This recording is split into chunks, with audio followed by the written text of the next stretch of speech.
Hi everybody, welcome to Shri Saptagiri PU College online coaching classes. Unit number 3, Current Electricity, Department of Physics. Hope you all watch previous lectures.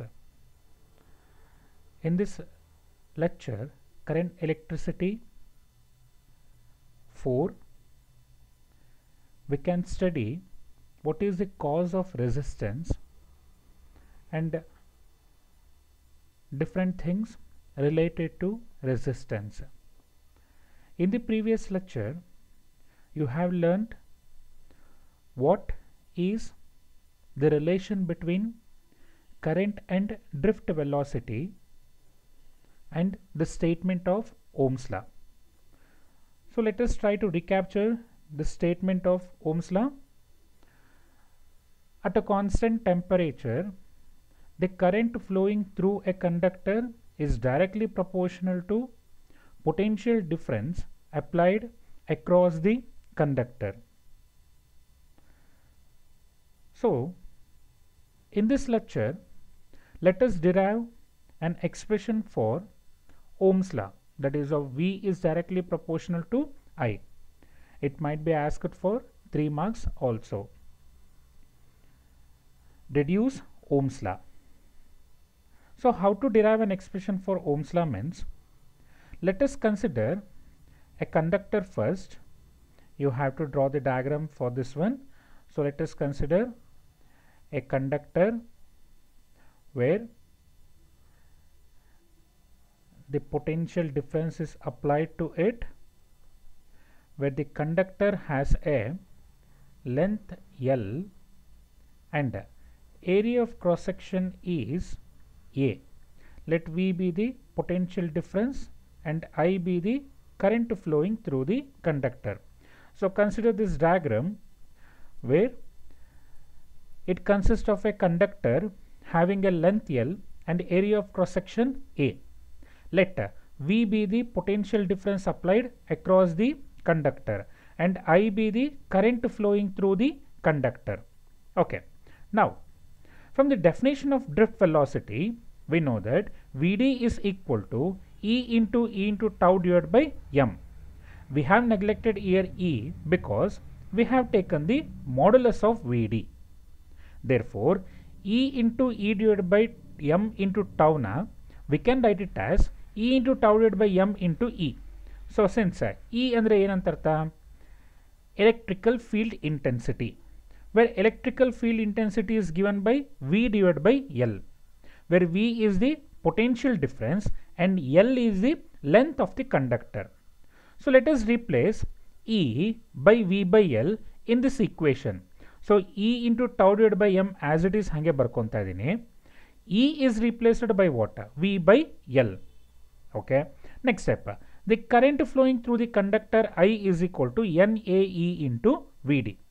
So we have to replace Vd by E into tau divided by m into V by L. So NAEA as it is hange replace ಮಾಡ್ಕೊಂಡೆ Vd ಬದಲು ಏನು ಬರ್ಕೊಂತಾ ಇದೀವಿ n tau into V divided by ml ಅಂತ ಬರ್ಕೊಂತಾ ಇದೀವಿ. So ಈಗ ಈ ಒಂದು conductor ಅಲ್ಲಿ ನಾವು number of electrons it is of fixed, ಯಾವುದೇ ಕಾರಣಕ್ಕೂ ವೇರಿ ಆಗೋದಿಲ್ಲ. Charge of N electron it is of fixed ಅಂದರೆ constant. tau relaxation time it is also fixed. We are not varying the area and length, therefore area and length is also a constant. Mass of an electron therefore it is also a constant. ಹಾಗಾದ್ರೆ ಈ bracket ನೊಳಗಡೆ ಇರುವಂತ quantities ಎಲ್ಲ ಏನಾಗ್ತಾ ಹೋಗಬೇಕು, ನನಗೆ constant ಆಗ್ತಾ ಹೋಗಬೇಕು. Multiplied by variable quantity ಯಾವುದಾಗಿರುತ್ತೆ ವಿ, ದಟ್ ಈಸ್ ಆಫ್ ನಾವಿಲ್ಲಿ ವೇರಿ ಮಾಡ್ತಾ ಹೋಗ್ಬೋದು. 1 ವೋಲ್ಟ್ಸ್ ಆದರೂ ಕೊಡ್ಬೋದು, 2 ವೋಲ್ಟ್ಸ್ ಆದರೂ ಕೊಡ್ಬೋದು, 10 ವೋಲ್ಟ್ಸ್ ಆದರೂ ಕೊಡ್ಬೋದು, ಎಷ್ಟು ಬೇಕನ್ನ ಕೊಡ್ಬೋದು. ಆದರೆ ಕಂಡಕ್ಟರ್ನ ಒಳಗಡೆ ಇರುವಂಥ number of electrons, charge of N electron, relaxation time, area ಮತ್ತು ಲೆಂತ್ ಏನು ಮಾಡ್ಕೊತಾ ಇದ್ದೀವಿ, ಫಿಕ್ಸೆಡ್ ಮಾಡ್ಕೊತಾ ಇದ್ದೀವಿ. ದೇರ್ಫೋರ್ ಈ ಕಾನ್ಸ್ಟೆಂಟ್ ಟರ್ಮ್ಗೆ ಒಂದು ಹೆಸರು ಕೊಡ್ತೀವಿ, that is of 1 divided by R is equal to n e square into tau into a divided by ml ಅಂತ ಒಂದು ಕಾನ್ಸ್ಟೆಂಟ್ ಟರ್ಮ್ನ ಕರ್ಕೊಳ್ಳೋಣ.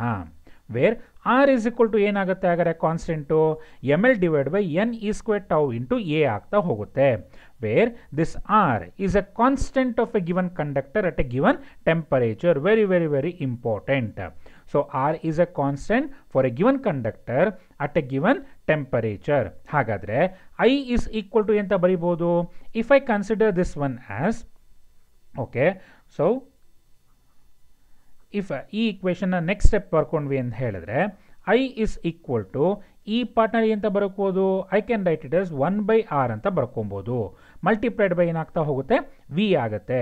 ಇದು ಏನಂತ ಕರಿಬೇಕು ನೀವು, ಕಾನ್ಸ್ಟೆಂಟ್ ಆಗಿರೋದ್ರಿಂದ you can call it as I is ಏನಾಗುತ್ತೆ ಪ್ರಪೋರ್ಷನಲ್ ಟು ವಿ ಆಗ್ತಾ ಹೋಗುತ್ತೆ. This is of Ohm's law, ಹೌದಲ್ವಾ ಅಲ್ಲಿ, that is of current is directly proportional to potential difference applied across it. So from this equation we can also write it as V is equal to I into R ಅಂತ ಕೂಡ ಬರೀಬೋದಲ್ವಾ ಅಲ್ಲಿ. Observe ಮಾಡ್ಕೊಳ್ಳಿ, deduce Ohm's law 3 ಮಾರ್ಕ್ಸ್ಗೆ ಕೇಳ್ತಾನೆ. It is very very simple. First ಡಯಾಗ್ರಾಮ್ನ ಬರೀತೀರಾ, diagram ಬರೆದು ಏನು ಎಕ್ಸ್ಪ್ಲೈನ್ ಮಾಡಬೇಕು, consider a conductor where it has a length L and area of cross section A. Let V be the potential difference applied across the conductor and current I is flowing through the conductor. Okay, next from the definition of drift velocity we have Vd is equal to E into E divided by M into tau. So E ನ ಹೊರಗಡೆ ತಕ್ಕೋಣ, since E is equal to V by L ಅಂತ ಇದೆ, substitute ಮಾಡೋಣ. The current through the conductor is given by I is equal to NAE into VD. So VD ಗೆ expression ಇಲ್ಲಿ ಕಂಡುಹಿಡ್ಕೊಂಡಿದ್ದೀವಿ, just substitute ಮಾಡೋಣ ಈಕ್ವೇಷನ್ನ.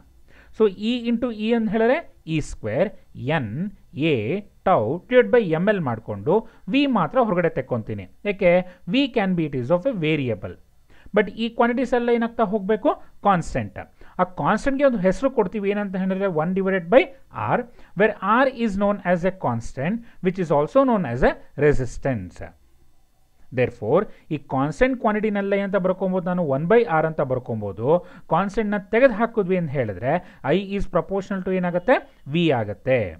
Where r is also called as r is equal to v by I, it is the ratio of potential difference V applied across the conductor to the current flowing through the conductor. ಹೇಳ್ಬೋದಲ್ವಾ ಹಂಗಂತ.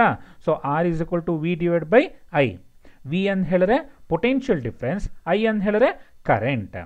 Therefore r is defined as the ratio of potential difference V applied across the conductor to the current flowing through the conductor. ಇದನ್ನು ಕೂಡ ನಿಮಗೆ 1 ಮಾರ್ಕ್ಸ್ಗೆ ಕೇಳ್ತಾ ಹೋಗ್ತಾನೆ, ನೆನಪಿಟ್ಕೊತಾ ಹೋಗಬೇಕು. Define resistance ನೆನಪಲ್ಲಿರುತ್ತಲ್ವಾ. Okay, so next ಸ್ಲೈಡ್ಗೆ ಹೋಗೋಣ.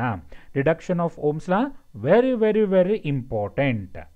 Okay, next slide. Resistance of a conductor. So resistance, we know that R is equal to V divided by I.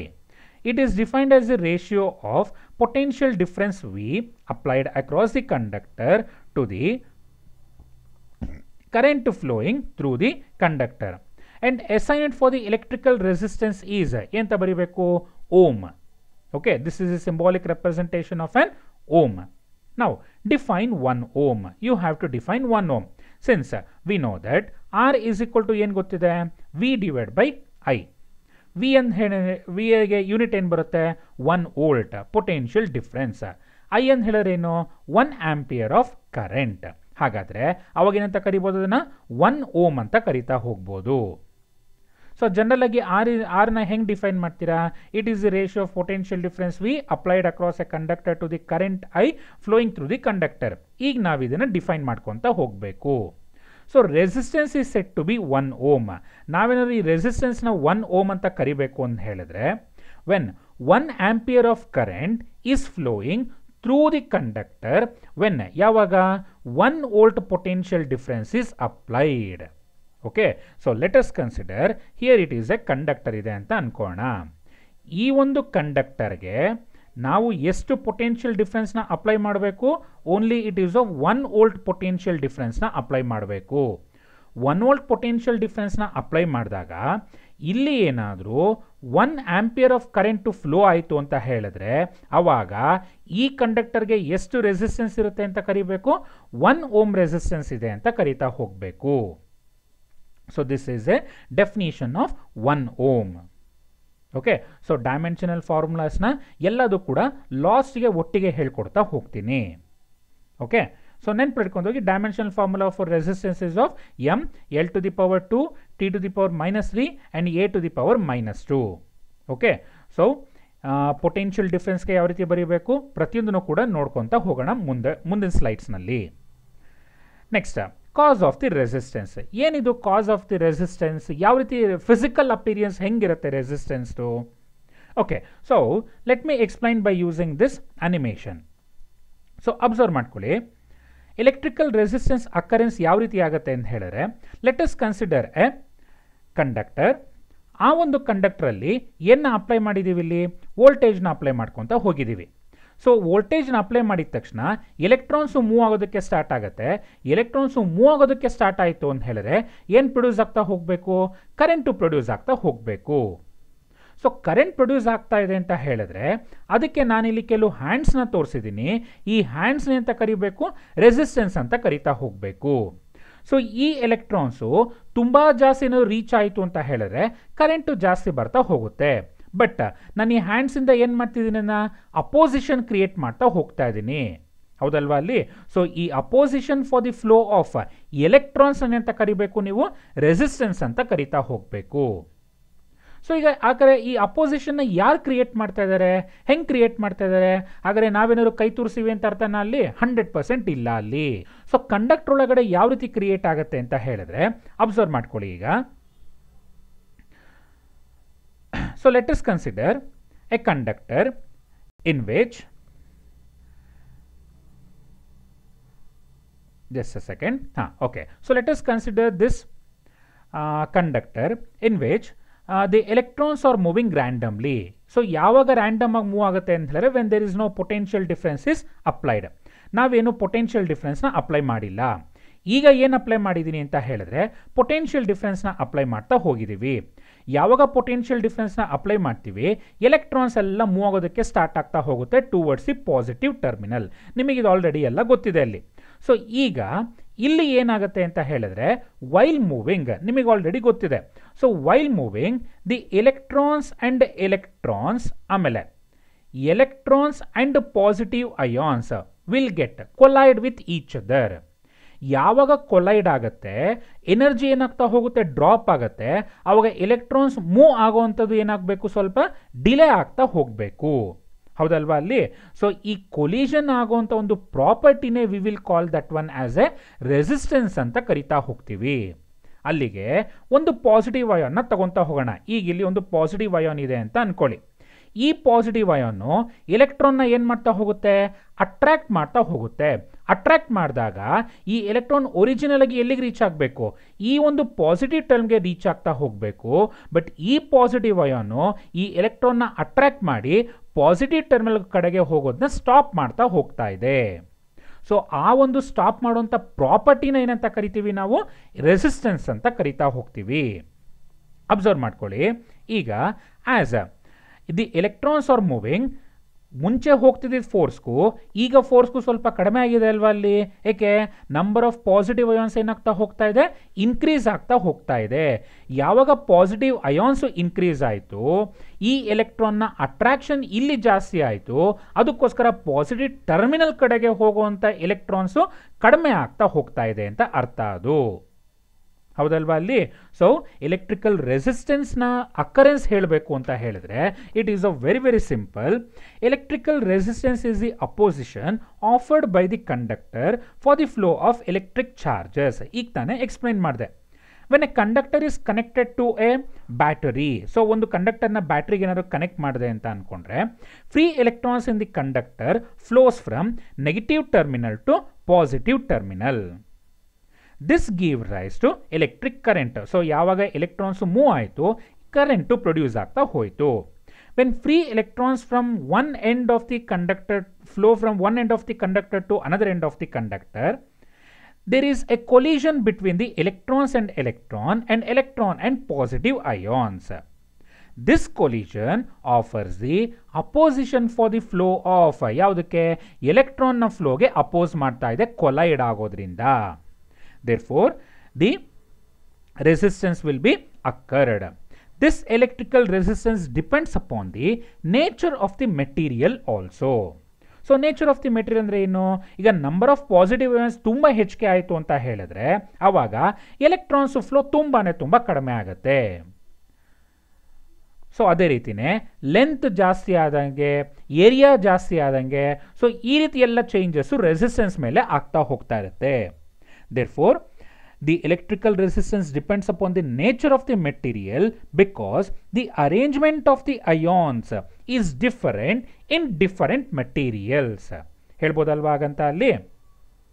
Okay, very good. So ನೀವೀಗ ಕಾಸ್ ಆಫ್ ದಿ ರೆಸಿಸ್ಟೆನ್ಸ್ನ ಕೂಡ ಏನು ಅಂತ ಅರ್ಥ ಮಾಡ್ಕೊತಾ ಹೋದ್ರೆ ಅಲ್ಲಿ ನಂಬರ್ ಆಫ್ ಅಯಾನ್ಸ್ ಇನ್ಕ್ರೀಸ್ ಆಯಿತು ಅಂತ ಹೇಳಿದ್ರೆ ಕೊಲಿಷನ್ಸ್ ಜಾಸ್ತಿ ಆಗುತ್ತೆ.